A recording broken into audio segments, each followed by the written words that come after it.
محبوب غم گسار کی محنتوں کا یہ خوب ہم نے صلہ دیا، محبوب غم گسار کی محنتوں کا یہ خوب ہم نے صلہ دیا، جو ہمارے غم میں سدا رہے ہم نے انہیں دل سے بھلا دیا۔ تیرے حسن خلق کی ایک رمق میری زندگی میں نہ آ سکی، تیرے حسن خلق کی ایک رمق میری زندگی میں نہ آ سکی، اور ہم اسی میں خوش رہے کہ شہر کے در و بام کو سجا دیا۔ ہم اسی میں خوش رہے، ہم تیرے سور و بدر کے باب کے ورق الٹ کے گزر گئے۔ حضور بدر تشریف لے گئے، سور بس گئے جی، میں نے زیارت کی، اور یہ نہیں پا کہ حضور یہاں کیوں آئے، یہاں پھر غار میں کیوں رہے، پھر حضور نے مکہ کیوں چھوڑا، پھر حضور ہجرت کر کے مدینہ منورہ کیوں تشریف لے گئے، یہ نہیں، بس وہ میں نے غار پر گیا تھا، بس دیکھی تھی تو میں نے وہاں۔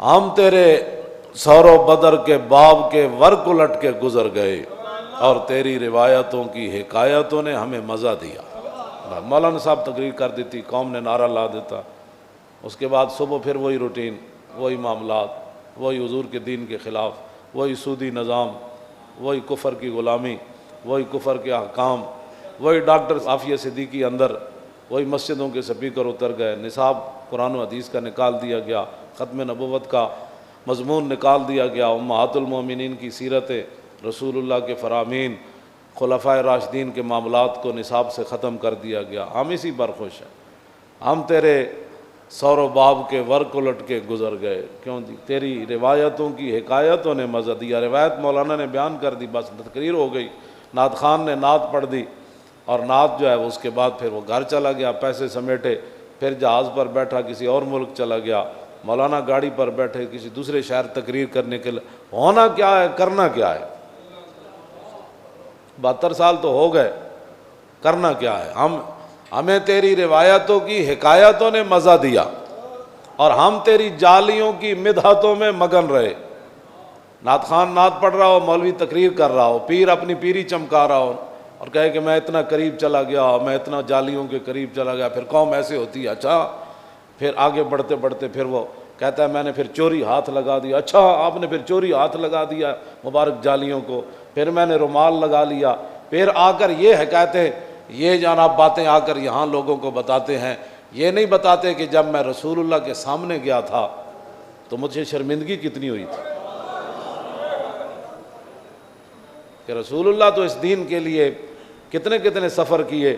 ام المومنین سیدہ طیبہ طاہرہ حضرت عائشہ صدیقہ فرماتی ہیں رسول اللہ کا جو میرے گھر بستر تھا وہ تو تلائی کے اندر، گدے کے اندر کھجور کی چھال تھی، اور حضرت ام المومنین حضرت حفصہ فاروق اعظم کی صاحبزادی حضور کے نکاح میں ہیں، وہ کہتی ہیں کہ ہمارے گھر ایک ٹاٹ تھا، جب رات کو رسول اللہ نے سونا ہوتا تو میں اس کو دورہ کر دیتی تھی، ٹاٹ ہوا، اور کہتے ہیں ایک دن میں نے اس کے 4 تہ لگا دی، تو صبح مجھے رسول اللہ نے فرمایا کہ آج آپ نے ٹاٹ کو 4 ایسے کیے، آج مجھے سکون سے نیند آ گئی، ایسے آئندہ نہ کرنا۔ ہم تیرے سور و بدر کے باب کے ورق الٹ کے گزر گئے۔ میں تو نہیں ویکھیا دنیا تو غریب بندہ بھی ہوئے تے او دے گھر جڑی تلائی ہوئے او دے کھجور بھری ہوئے تے جس میں مبارک ما مسست خزن ولا حریرن ولا شیئن کان الین من کف رسول اللہ۔ انس بن مالک کہندے میں 10 سال حضور دی خدمت کیتی تے میں نہ کوئی ریشم ہو جا نرم پایا، نہ کائنات دا کوئی اور کپڑا نرم پایا جڑا حضور دے جسم نالوں نرم ہو تے رسول اللہ نے چیز۔ ہم بس صرف تقریر سن کے سبحان اللہ، اور پھر انہی ظالموں کو جا کر انہی ظالموں کی جناب وہ مم مشا ما ظالم و یعلم انہ یا ظالم، ہیں جی، مم مشا ظالم لیکویہ، ہم ظالموں کے ساتھ کرتے ہیں تاکہ وہ ظالم جو ہے وہ MNA بن جائے، وہ ظالم MPA بن جائے، ظالم جو ہے وہ چیئرمین بن جائے، ظالم جو ہے وہ کونسلر بن جائے۔ اور یہ حضور نے بات نہیں فرمائی کہ جو ظالم کے ساتھ چلے آ تاکہ اس کو مضبوط کرے، اس کو وزیر بنوائے، اس کو وزیر اعظم بنوائے، اس کو صدر پاکستان بنوائے، اونچے عہدوں پر لے جائے، اور اس کو یہ پتہ ہے یہ بندہ ظالم ہے، تو میرے آقا نے فرمایا فقد خرج من الاسلام، فرمایا تو وہ تو خود بخود اسلام سے نکل گیا۔ ظالموں کے ساتھ دے کر، ظالموں کا ساتھ دے کر، امام جلال الدین سیوطی لکھا ایک بزرگ سن محمد بن زین، انہوں نے رسول اللہ دی زیارت ہوندی سی، ایک دن ایک بندہ آ گیا، وہ کہنے لگا حضور بادشاہ کو چلو میرا کام بڑا ہے. آپ چلے گئے تو بادشاہ ظاہر ویکھو ایڈا بڑا شیخ آ گیا، ایڈا بڑا بزرگ آ گیا، انہیں اپنی مسند چھڑ دیتی، انہیں محمد بن زین بزرگوں نے اپنے مسند تے بٹھا دیتا. ظاہر انہیں کام کی ہو تو ہزارہ کام کہندے تاں بھی انہیں کر دینا سی. بعد زیارت بند ہو گئی. امام جلال الدین سیوطی انہوں نے باقاعدہ پھر قصیدے لکھے، نعتاں عربی چ لکھیاں، روندے رہے حضور معافی، حضور کی ہو گیا. تو کہندے پھر اتنی گل امام جلال الدین سیوطی لکھی کہ دور کھڑے ہو کے حضور نے ایک دفعہ زیارت کرائی، فرمایا ہماری زیارت بھی کرتے ہو اور ظالموں کی مسندوں پر بھی بیٹھتے ہو. اور جو ظالموں کے ساتھ کھڑے وہ بھی شیخ المشائخ ہوتے ہیں، وہ بھی استاد العلماء ہوتے ہیں، وہ بھی شیخ ہوتے ہیں، وہ بھی فلاں ہوتے ہیں جو ظالموں کے ساتھ کھڑے ہوتے ہیں. اور ایک طرف ختم نبوت کا پہرے داروں کا مارکا لگا تھا اور دوسری طرف ڈاکوؤں کا لگا تھا. ایک طرف ممتاز قادری کے حمایتیوں کا مارکا تھا اور دوسری طرف اس کو قاتل کہنے والوں کا مارکا تھا. تو قوم ظالموں کے ساتھ کھڑی تھی. اس میں چاہیے تو یہ تھا کہ یار ایک پرچی تو تھی یار، نہ مولویاں حضور دے نام تے جانا دینیاں تو بڑی دور والی بات ہے. قوم کہندی ہوئے نا اسی حضور تے ساری زندگی کہندے رہے کروں تیرے نام پہ جام فدا، سن دے بھی رہے، نعرے بھی لاندے رہے، اچھل دے بھی رہے. ہن تے یار مسئلہ آیا تے واقعی مولوی پیرا دے کے فیض آباد آئے. اے ایویں گپاں نے نہیں ماریاں، اے بھگوڑے نہیں ہیں، اے سمجھوتے کرن والے نہیں ہیں، اے لاشاں چک کے بھی لبیک دے نعرے لاندے رہے یار. ہاں جی توجہ توجہ توجہ. اے برسدیاں گولیاں وچ بھی تاجدار ختم نبوت دے نعرے لاندے رہے.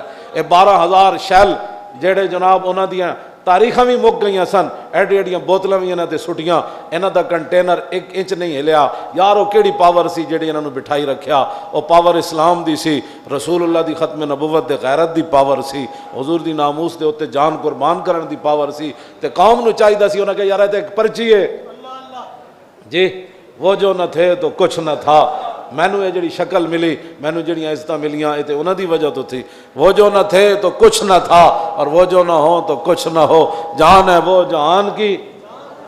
جڑیاں میں آیتاں پڑھیاں انہوں دا بھی ترجمہ اعلیٰ حضرت بریلوی یہ کیتا، ہوتے کہاں خلیل و بنا اور کعبہ و منا اور لولاک والے صاحبی سب تیرے گھر کی ہے. اور مولا علی نے واری تیری نیند پر نماز، اور وہ بھی اثر جو سب سے اعلیٰ، بلکہ صدیق غار میں جان ان پہ دے چکے، اور حفظ جان تو جان فروز غرر کی ہے. ہاں تو نے انہیں جان دی، انہیں پھیر دی نماز، پر وہ تو کر چکے تھے جو کرنی بشر کی ہے. اور ثابت ہوا کہ جملہ فرائض اصل الاصول بندگی استاج ور کی ہے.